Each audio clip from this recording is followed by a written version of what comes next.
এতিয়া আমি গৈ আছোঁ কাপলাবাৰী চকত। গাইজ ব্লক আমি যাত্ৰা কৰিলোঁ চাইকেলেদি। এতিয়া আমি কাপলাবাৰী চকত যাম, দোকান খুলিব লাগিব। চাইছেনে ৰাস্তাৰ অৱস্থা কেনেকুৱা হৈছে? ইমান ভালো হোৱা নাই, ৰাস্তাটো একেবাৰে বোকাৰে বেয়া কৰি পেলাইছে না। বৰষুণত ৰাস্তাবোৰ কেনেকুৱা হৈছে, কাপলাবাৰী চকৰ ইমান বৰষুণ হৈছে যোৱা ৰাতি।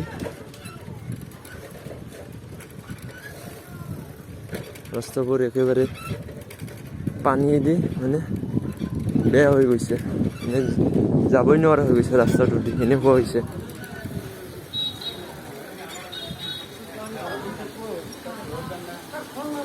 এয়া হৈছে আমাৰ কাপলাবাৰী চকৰ অৱস্থা হৈছে।